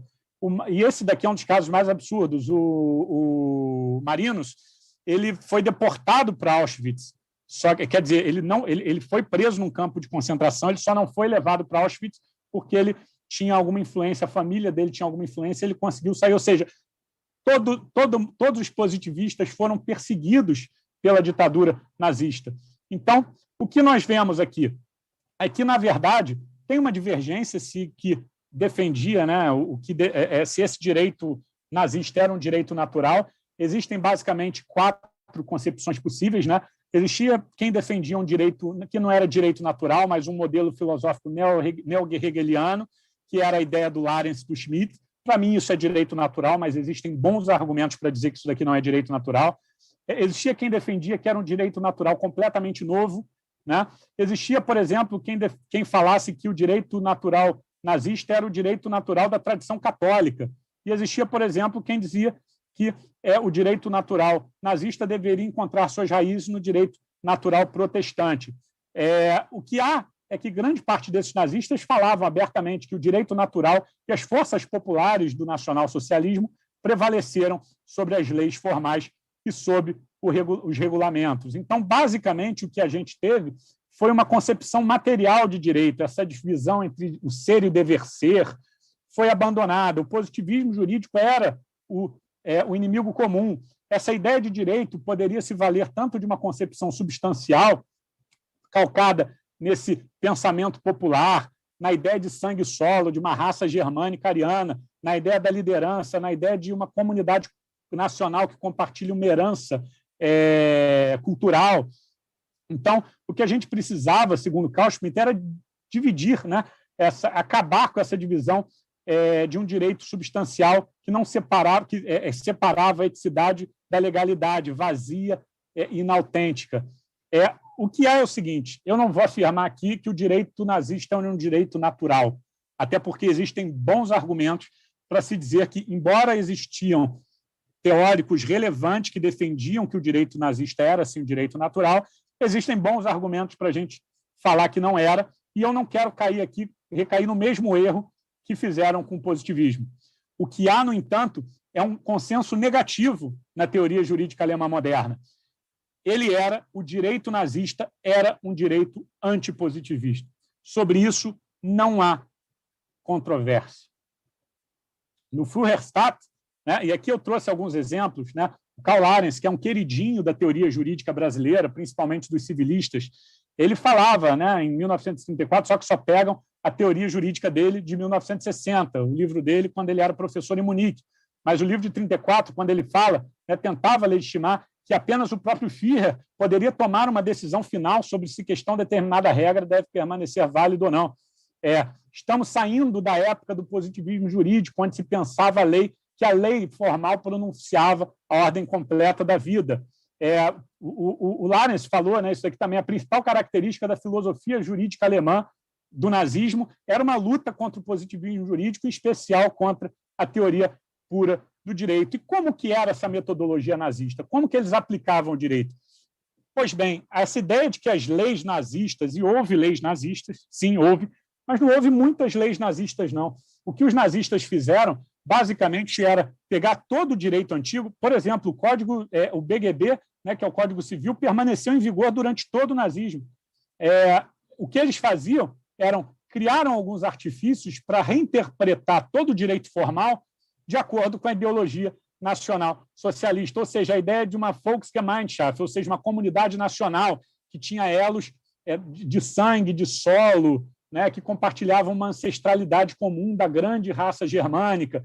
A ideia do Führerprinzip, ou seja, o princípio do Führer, toda a legislação deveria ser interpretada de acordo com a presumida vontade do Führer, o que o Führer faria, né, o que ele faria nesse caso. Então, o direito deveria ser interpretado dessa forma. A ideia de raça, solo e sangue. Há quem fale também de interpretação ilimitada, ou seja, qualquer lei formal deveria ser interpretada de forma ilimitada para consagrar esses princípios, esses valores. E sempre a ideia de situações especiais, né? Ou seja, o direito formal deve sempre estar de olho nas exceções e é sempre uma exceção que justifica a não aplicação no direito. No direito penal, por exemplo, era uma coisa linda. Se no positivismo jurídico a máxima, né, e na doutrina liberal era a ideia de que não há pena sem lei prévia, né, no direito nazista é que não haveria crime sem pena. Ou seja, é uma concepção material do direito que o direito deveria, né, apenas realizar. O nacionalsocialismo, pouco importa que existisse uma lei formal tipificando aquela conduta. Se houve crime, de acordo com a ideologia nacional socialista, deveria haver uma pena. O que nós temos de positivista nisso? Nada, pelo contrário. Pois bem, meus amigos, o que eu tentei demonstrar aqui foi por que essa ideia, a lenda do positivismo deve ser refutada. Não, a doutrina nacional socialista, a doutrina jurídica, não era uma teoria positivista, pelo contrário. era uma teoria antipositivista. E aqui eu vou tentar explicar para vocês brevemente, prometo não me alongar, Ernesto, porque eu já devo estar cansando a audiência, mas alguns motivos por que então, essa ideia foi tão poderosa. Por que, então, que a gente tem até hoje essa ideia de que o positivismo foi a teoria jurídica do nacional-socialismo? O que a gente começa a ver é que a estratégia de legitimação do sistema jurídico do pós-guerra, aquela que eu falei lá na primeira parte, foi muito semelhante à estratégia jurídica dos nazistas. Ou seja, todos os elementos e estruturas formais do direito deveriam estar vinculadas a uma ideia de direito. Todas as estruturas formais do Estado só teriam sua validade se elas tivessem compatibilidade com essa ideia de direito, com essa ideia de um direito supralegal. E eles só poderiam ser válidas se elas servissem a essa ideia. O que a gente tem, na verdade, no pós-guerra, é uma continuidade da teoria jurídica. O que a gente teve é que, né, a concepção de uma ordem objetiva de valores não era, em essência, uma grande novidade. Havia, tanto no pós-guerra quanto no direito nazista, uma aliança de 3 discursos que eram muito tradicionais nas ciências jurídicas alemãs, que eram essa ideia, essa concepção material de direito. De um lado, uma concepção teórica aristotélica tomista de lei natural, tributária dessa ideia, dessa ética platônica, a sua versão moderna, uma fenomenologia orientada por uma ética dos valores, e um método de interpretação histórico-intelectual conhecido por sistema cultural. Então, essas ideias que já estavam presentes em Weimar e contribuíram para a derrocada do liberalismo alemão, da Constituição de Weimar e do positivismo jurídico, são as mesmas ideias trabalhadas no pós-guerra. O que há é uma continuidade da metodologia. E aí é o que o Hingendorf fala, talvez tenha mudado o conteúdo. A gente pode falar que talvez o direito, e aí talvez eu concorde, que o direito nazista era um direito racista, era um direito, né, que tinha um conteúdo diferente do direito do pós-guerra. Mas a orientação histórico-espiritual e a forma teórica é exatamente a mesma. Não mudou nada. O fato é que o positivismo jurídico estava em aberta contradição com a fundamentação e com a operacionalidade da ditadura jurídica nazista. Se as evidências demonstram que o desabandono do positivismo jurídico, como que o positivismo jurídico pode ser apontado como culpado? Primeiro, a maior parte dos opositores positivistas foi morta ou exilada. Terminada a guerra, a maior parte dos juristas permaneceu nos seus cargos, ou seja, os professores nazistas das universidades continuaram sendo professores, os juízes nazistas continuaram sendo juízes, os promotores nazistas continuaram sendo promotores. O que acontece é que a reconstituição do país foi feita por esses mesmos juristas. 1/3 da população morreu na guerra. A Alemanha não podia se dar ao luxo, a mão de obra era muito escassa. Então, para reconstruir o país, eles precisavam dessas mesmas pessoas. Muitas vezes eles frequentavam campos de desnazificação, aprendendo que a democracia era bacana, e voltavam para os seus cargos para defender exatamente a mesma metodologia que eles defenderam em Weimar e durante o nazismo. Então, as razões são várias para a não recepção do positivismo e para a recepção da lenda do positivismo na Alemanha. Primeiro, as raízes antipositivistas alemãs, elas eram muito fortes. Segundo, a ideia de uma sociedade fechada. Todo mundo que discordava daquilo ou foi exilado ou morreu. A sociedade era basicamente um samba de uma nota só. Então, não havia espaço para o dissenso. Havia necessidade de uma literatura de transição, ou seja, a literatura jurídica do pós-guerra era uma literatura basicamente legitimando o direito do pós-guerra, aquele direito conservador criado pela Constituição. Tudo bem que com alguns toques ali da teologia, esqueci o nome, da teoria social da Igreja, mas era essencialmente conservador. Então, eles precisavam de uma literatura que legitimasse esse novo direito, né? Porque ele não era legitimado pela forma democrática. Cortes de socialização, ou seja, se eu sou um aluno, quero chegar lá para um professor em 1960, né, e falo, Lawrence, eu quero defender que a sua teoria foi a teoria que fundamentou o nazismo. O Lawrence, enquanto orientador, iria orientar a minha tese, um professor iria orientar uma tese dessa? Não ia. Por quê? Porque a academia ela tem suas idiosincrasias. Apesar de primar pela ciência, existem relações sociais na academia e há espaços, né, alguns círculos são fechados, esses círculos eram fechados para os positivistas. E mais, era a oportunidade de ouro que esses juristas tinham de reescrever a própria história. Kelsen não foi recepcionado porque ele era judeu. Vocês acham realmente que o antissemitismo acabou da noite para o dia na Alemanha, com a ocupação da Alemanha? 2, Kelsen era liberal. Nós tínhamos uma sociedade eminentemente conservadora. 3, Kelsen defendia o relativismo moral. Nós tínhamos ali uma primazia da teoria social da igreja. Enfim, Kelsen reunia todos os elementos para não ser recepcionado no pós-guerra.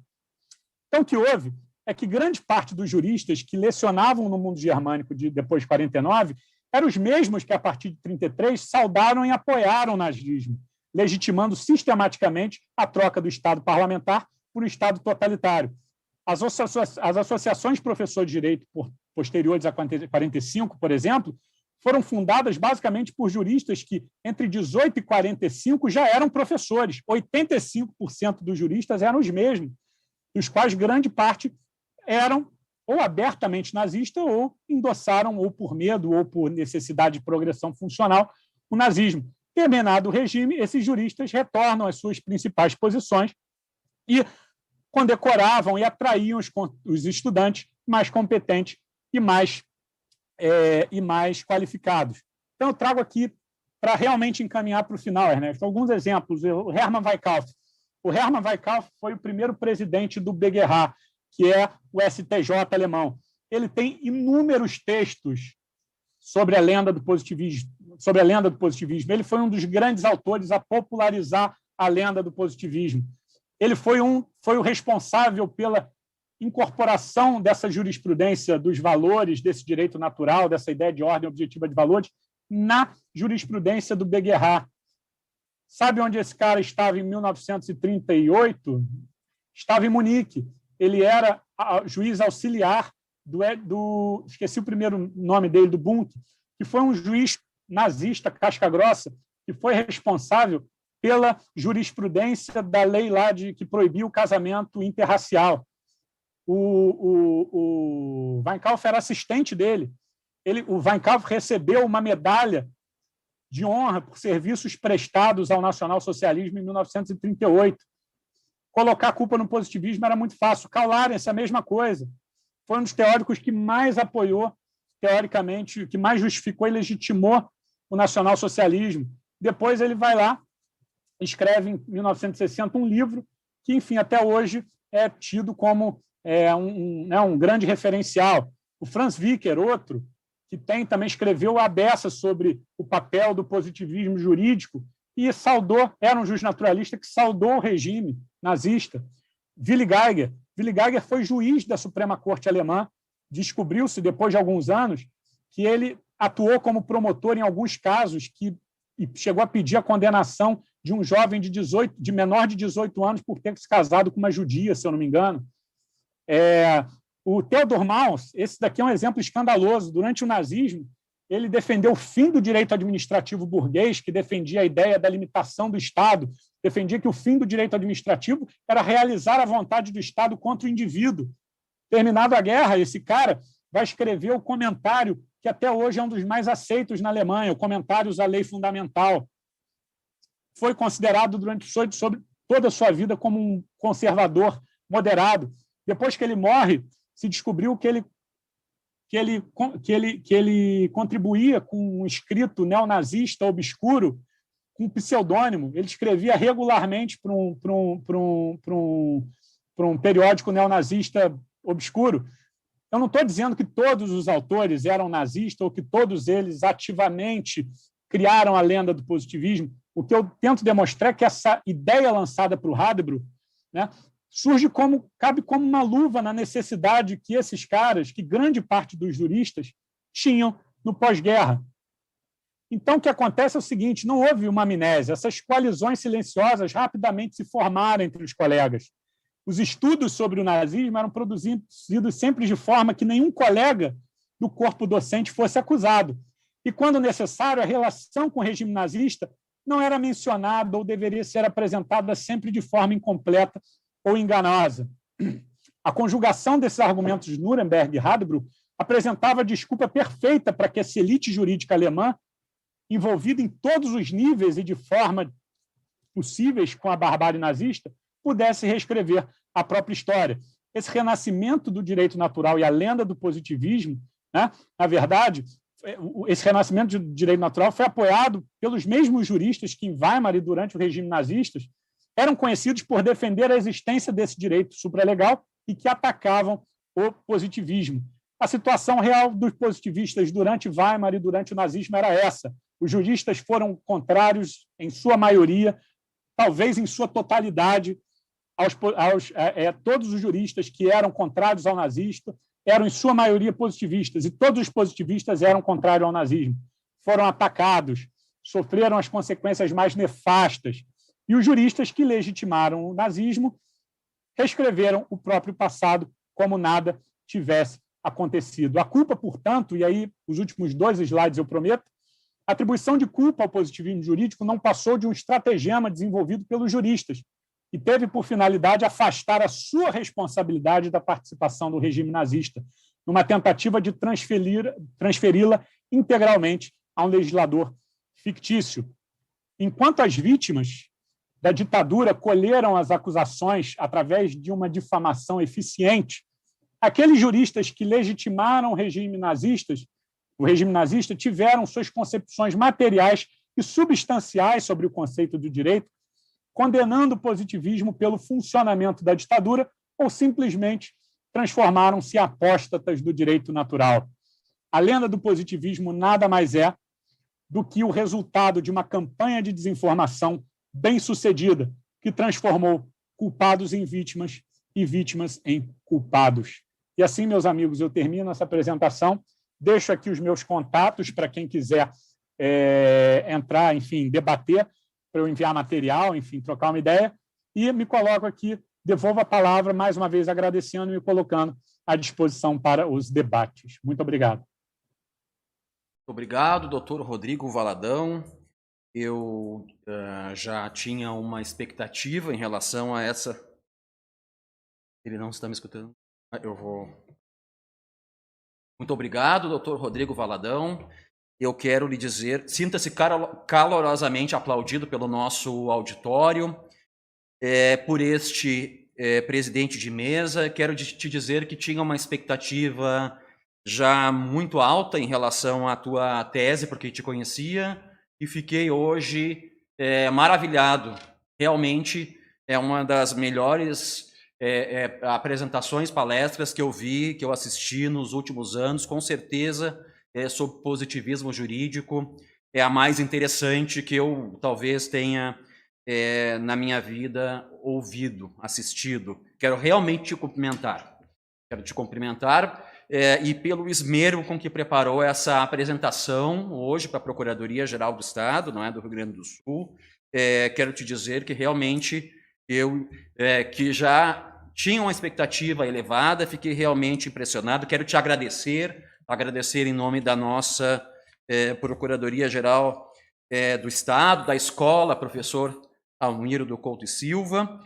E passo agora, eu na verdade, teria uma pergunta a fazer no meio da palestra. Eu pensei nisso, sobre o ativismo judicial na época do nazismo, mas já está mais do que respondida, não é? Então, eu nem tenho mais esse questionamento para fazer ao colega. E passo a palavra agora ao nosso debatedor, o doutor Ricardo Antônio Lucas Camargo. Doutor Ricardo, com a palavra. Boa tarde a todas e todos, agradecendo ao professor Ernesto Toniolo por me haver formulado o convite, saudando também o Lucas Calazans aqui por viabilizar a nossa conversa, né? E também já fazendo algumas glosas ao pronunciamento do nosso excelente palestrante, o professor Rodrigo Valadão. E essas glosas vão tocar em alguns temas que foram abordados aqui e que ele não teve tempo de aprofundar, evidentemente, né? Mas é justamente para isso que eu vou fazer as minhas observações.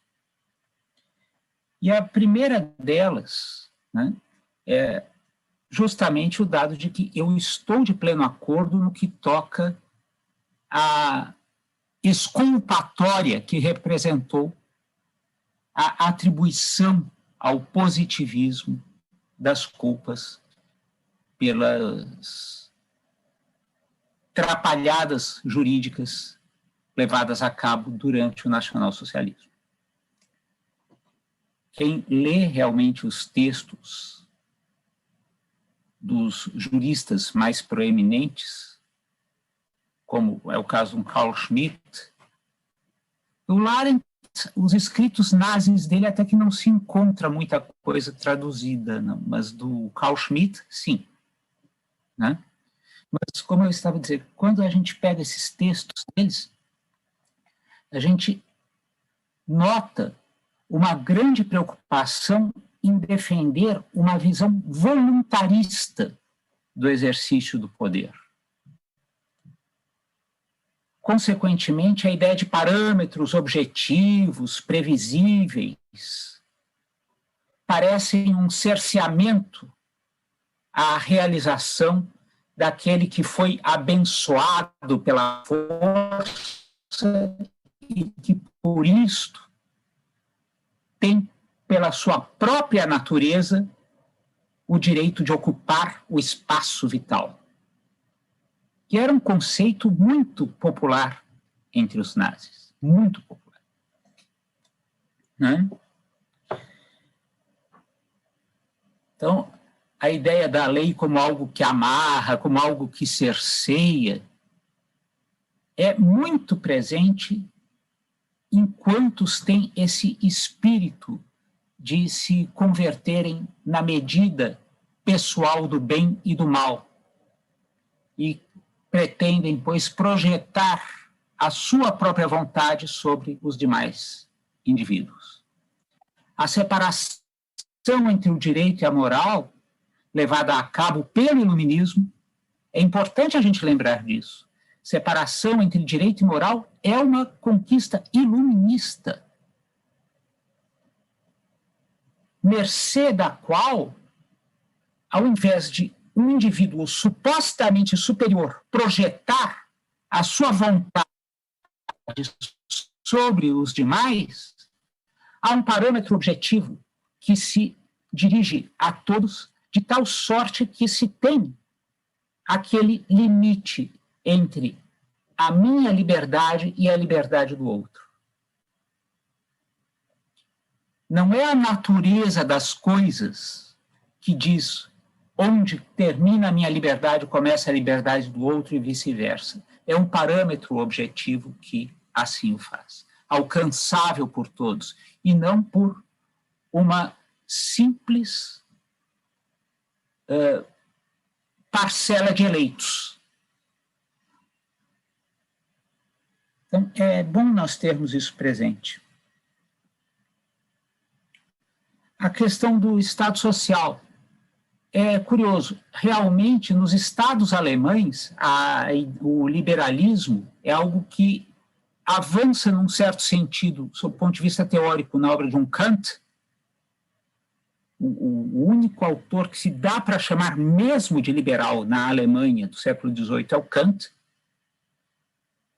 Todos os outros têm uma certa paixão pelo rei da Prússia e pelos grão-duques e outros que tais.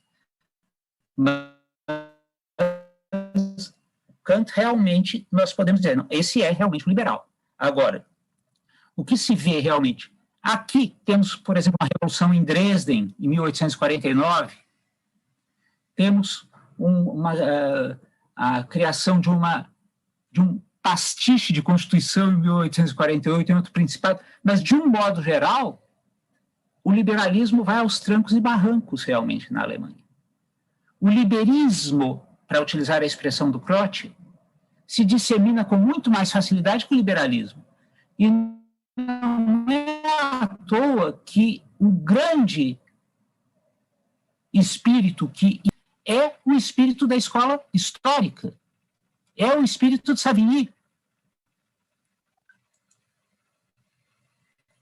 E, portanto, bem se vê que vai ser dado muito trabalho no momento da unificação alemã para que publicistas como Gerber e Laband vão tentar construir uma espécie de constitucionalismo, sabendo que eles não podem sair muito do aulicismo, porque, afinal de contas, o Kaiser é tudo menos um democrata.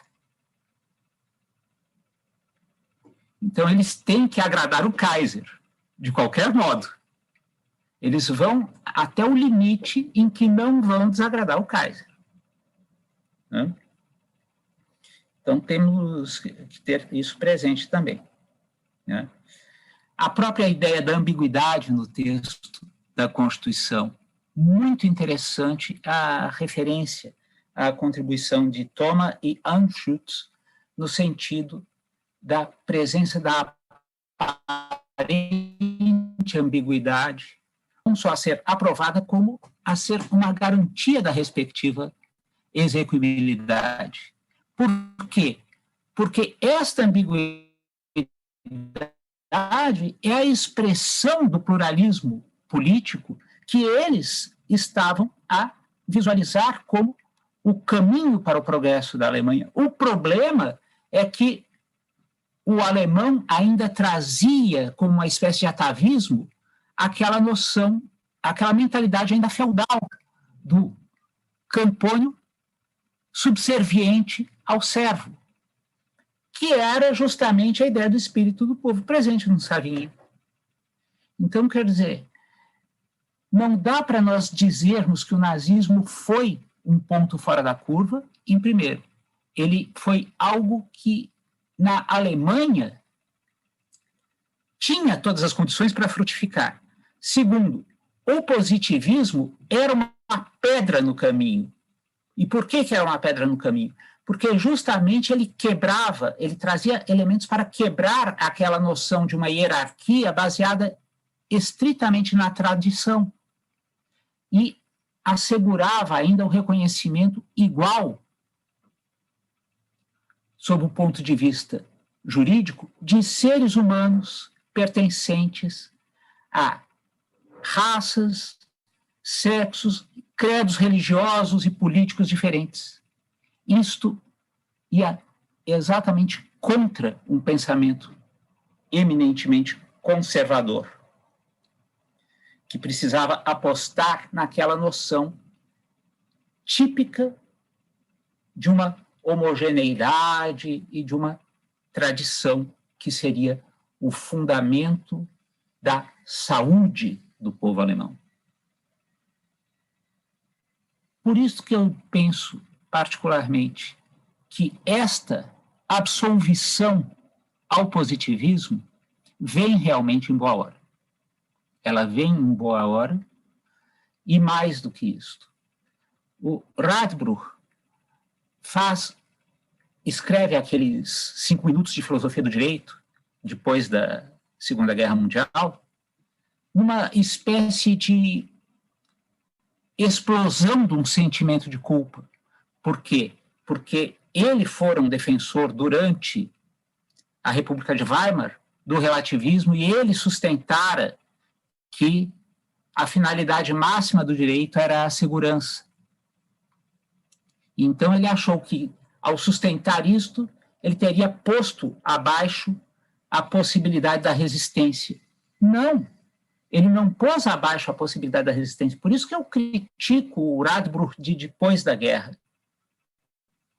Na realidade, justamente ao se derrubarem os limites da lei, ao se admitir que a lei não beneficiasse o inimigo do Reich, ao se negar a possibilidade de aplicar a lei quando ela viesse a beneficiar o inimigo do Reich, foi aí sim que os juristas se tornaram o braço humilde da vontade do Führer, por um lado, e os beleguins que comandavam o chicote do outro lado.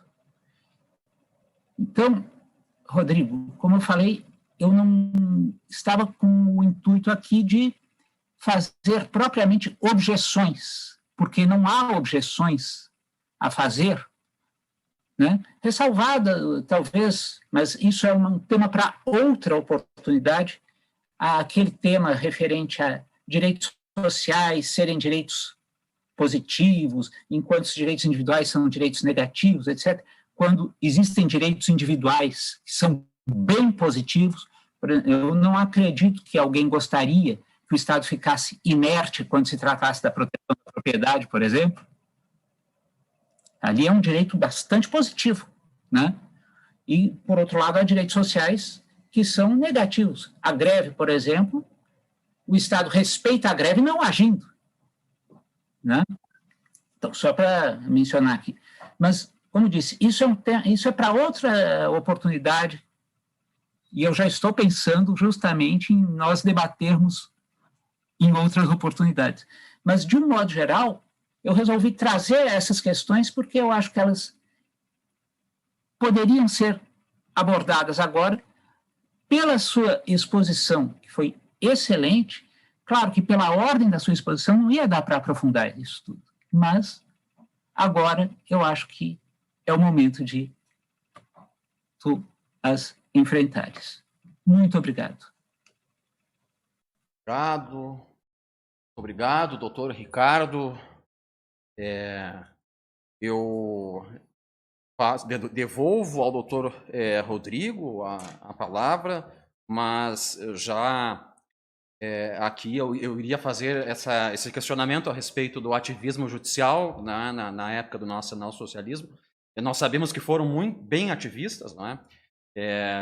E realmente eu fiquei impressionado. Parabéns novamente ao nosso palestrante e agradeço ao nosso debatedor. Escolhi muito bem o nosso debatedor, o doutor Ricardo. E doutor Rodrigo, com a palavra. O que o Ricardo colocou, eu só tenho a concordar.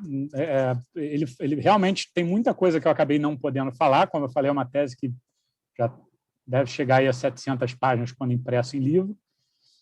Então, muitas coisas aqui eu falei realmente de forma muito superficial, ainda assim falei 1h30. Estou aqui olhando tanto tempo que eu falei, eu tenho que tentar cortar ainda mais coisa. Mas o Ricardo colocou considerações extremamente pertinentes.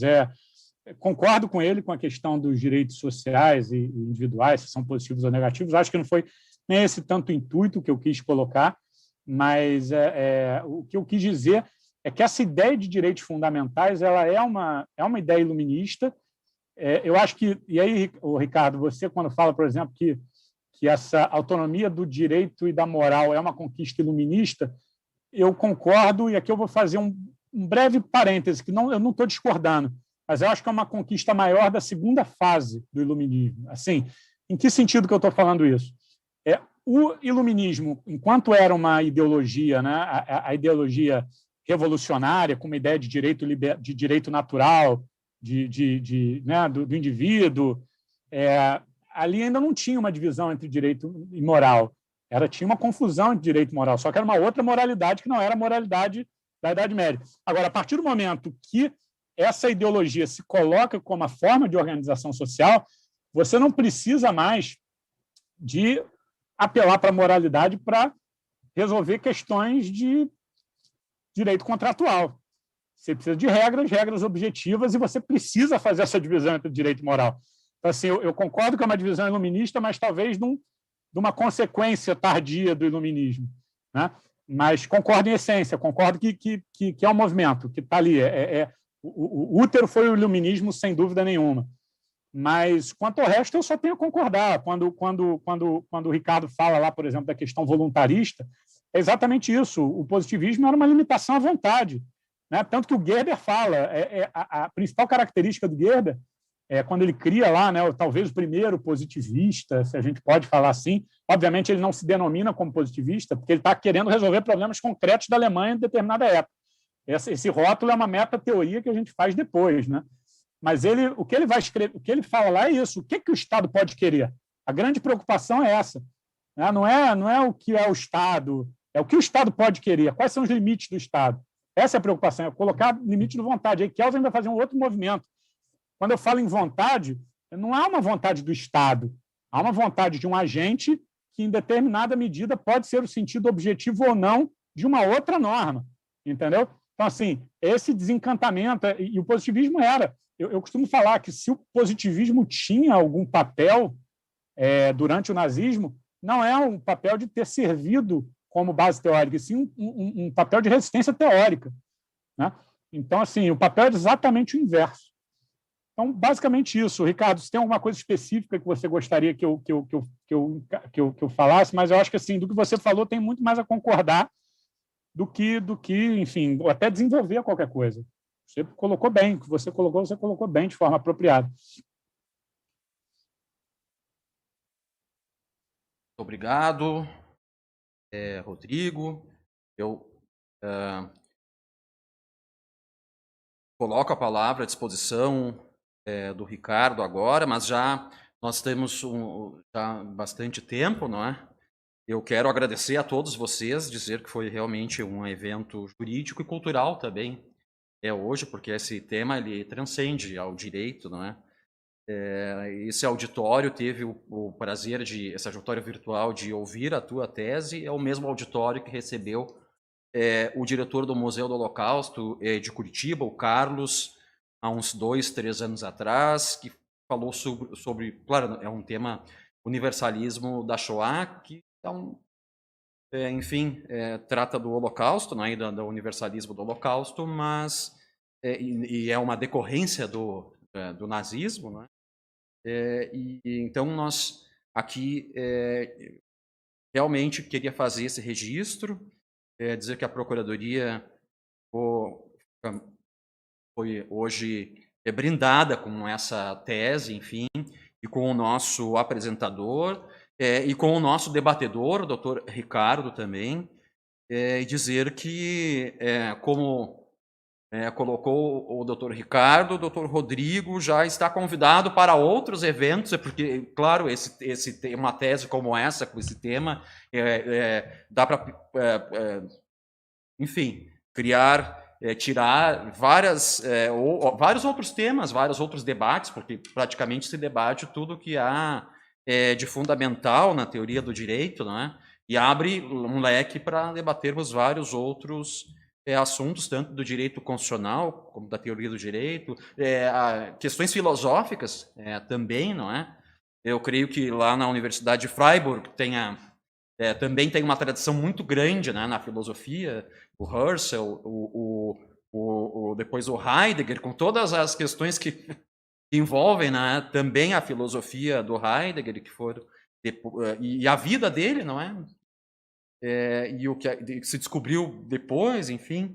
Mas realmente te dizer que a Procuradoria hoje, ela está muito agradecida pelo teu esmero, pela tua fala, e nós te cumprimentamos pela defesa da tese, pela aprovação, pelo filho, né? O doutor Rodrigo, esse ano, ele defendeu uma tese e foi pai. E dizer que te esperamos aqui outras vezes, e certamente esperamos o lançamento do livro. Então, quando o livro for lançado, nós queremos saber, porque vamos divulgar, e eu tenho o maior interesse de ler a tua obra, que, para o padrão do direito alemão, 600 páginas é uma tese longa, porque eles costumam... Né? Na França, sim, eles parece que escrevem mais, não é? Comigo, que cada vez que eu mandava e-mail para ele, a tese estava maior. E eu estou aqui agora, nesse momento, eu li um artigo interessante, estou aqui nesse momento, quando eu terminar, vou colocar mais um detalhe aqui para eu poder mandar para a editora, mas é isso, tá enorme. Muito bem, nós estamos aguardando, nos noticie, agradeço a presença de todos e até o próximo evento. Agradeço aqui também ao Lucas Calazans, que está sozinho, não é, realizando toda a operação técnica para que a gente pudesse hoje fazer uma videoconferência pelo Zoom, com transmissão pelo YouTube para quem é de fora e dentro do nosso Moodle para quem está dentro da Procuradoria Geral do Estado. Muito obrigado e um bom feriado a todos.